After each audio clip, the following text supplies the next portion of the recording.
crois que ça remonte à une vieille envie de s'engager. Et puis surtout, à travers nos expériences qu'on a menées en Afrique, on s'est posé pas mal de questions sur le sens de ce qu'on faisait. Donc, moi, il y avait une volonté de lier un projet de vie, une façon de voir les choses, et puis un projet professionnel. Il y avait ça aussi, puis essayer de fédérer des gens autour de ce qu'on voulait faire. Ça remontait à loin, quoi, cette question sur est-ce que la façon dont on apporte de l'aide, est-ce que la façon dont on travaille avec les gens, ça leur apporte vraiment un plus en termes d'autonomie, c'est-à-dire d'être maître des décisions, d'avoir le droit de se tromper aussi, parce que ça fait partie du parcours, de tenir compte des particularités de chacun, avoir des recettes, un peu des recettes de cuisine. Enfin, toi, oui, je suis d'accord, parce qu'on a été trop gênés dans les projets, quand il y avait des lignes directrices, quand il y avait des dates butoirs où on ne pouvait pas aller au bout d'une démarche, ou être vraiment dans un rôle d'accompagnement, on était obligé aussi de prendre des décisions. Et bon, ça c'est sûr que toute cette expérience dans les gros projets, ça nous a vraiment donné envie de faire notre propre structure, notre propre association. Ça, puis il y avait aussi une prise de recul, enfin je sais pas pour toi, mais une prise de recul par rapport à ce côté très larmoyant des bons sentiments, de cette aide messianique, il faut aider absolument ces pauvres populations, sans tenir compte du fait qu'ils savent faire énormément de choses. Enfin, il y avait ça. Moi j'avais une vraie réaction, j'en avais un peu marre, faut le dire franchement, de travailler avec ces gros 4x4, de travailler avec cette façon de débarquer dans les villages en disant aux gens il faut rentrer dans des moules, venez rentrer dans une coopérative.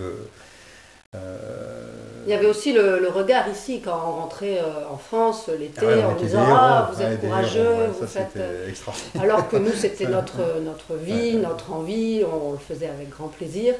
Et l'envie aussi de faire changer cette image de l'Afrique qui est tellement négative. Ici, auprès de nos proches, et puis un peu plus largement, auprès des jeunes aussi. Ça, je crois que c'est ça qui est à la base. C'est un fondement de l'association, de pouvoir... de se faire un peu le porte-parole du Sud vis-à-vis du Nord. Voilà, que notre expérience, on puisse la valoriser en ce sens, quoi.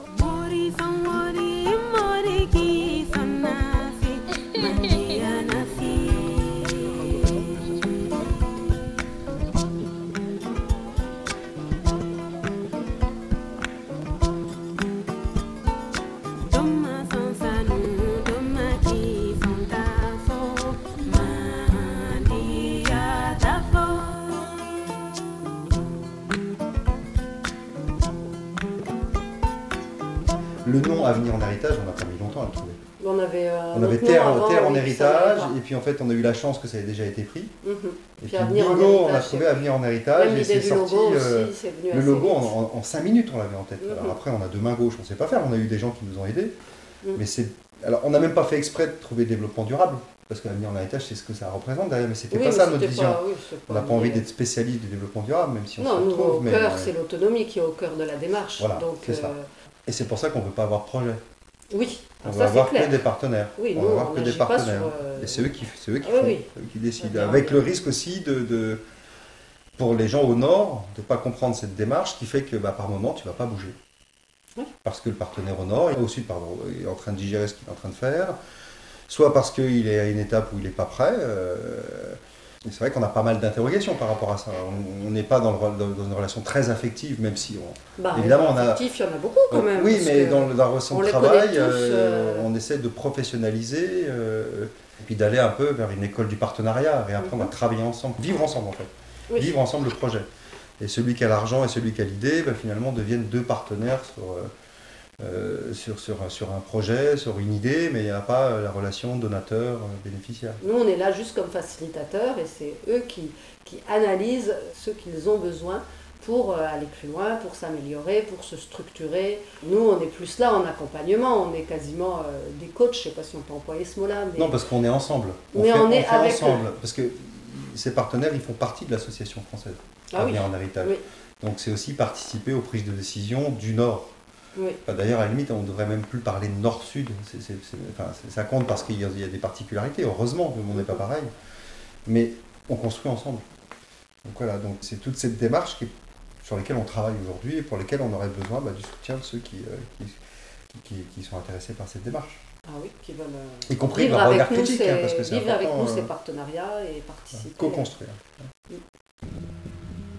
des vrais professionnels. professionnels, quoi. Ils sont bien payés, c'est normal, quoi. Si tu as des professionnels qui les payent bien, tu as un vrai niveau de qualité.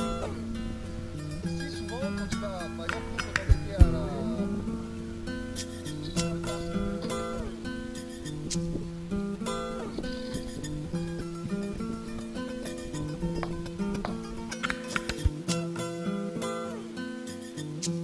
Une association, elle ne peut pas vivre toute seule. Donc, Avenir en héritage, on a fait le choix de s'ouvrir, déjà pour que le projet ne soit pas uniquement associé à Jean-Christophe Sophie, soit porté par d'autres. Et c'est à ce titre-là qu'on on a voulu vraiment s'ouvrir vers les jeunes notamment. Et le service civique, qui est un dispositif national, permet d'accueillir, on accueille aujourd'hui 3 services civiques. D'une part, ça nous permet de les aider dans leur mission, qui est d'aller vers les autres et de passer un message sur la solidarité. Mais aussi ça nous permet de nous enrichir des confrontations avec d'autres. Donc on travaille avec Milena qui est au Togo, Dauphine qui va faire la jonction entre le Togo et ici, Charlène qui est là actuellement, on a eu une étudiante de Subdeco qui a fait un stage de 3 mois ici, et pour nous c'est vraiment un plus.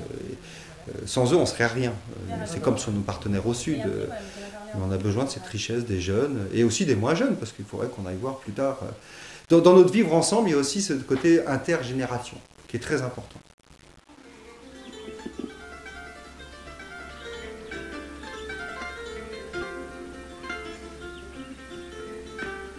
On peut dire qu'on est un peu tombé dedans comme Astérix et Obélix dans la marmite.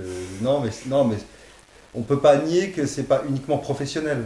C'est aussi ça ne nous rend pas meilleurs ni moins bons que les autres. C'est simplement on a eu la chance de trouver la chaussure qui va à notre pied.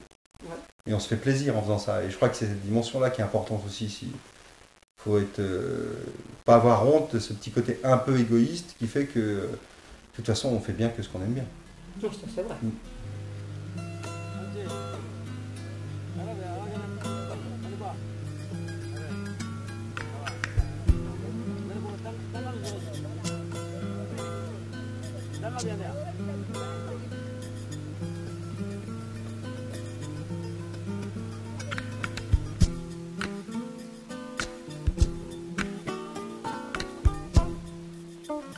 Aujourd'hui, nos perspectives, c'est effectivement de nous développer. Donc, je ne sais pas si on a vraiment envie de devenir très gros pour pouvoir garder cet aspect qualitatif dans les relations qu'on aura avec les futurs partenaires, parce qu'on se développera, de pouvoir fédérer des énergies, il y en a un peu partout, et d'arriver, in fine, pour terminer, à une meilleure façon de vivre ensemble, qu'on soit du Nord, qu'on soit du Sud. On participe tous à la construction d'un nouveau monde, soyons un tout petit peu utopiques malgré tout, et qu'on arrive à poser des bases un peu meilleures. Voilà.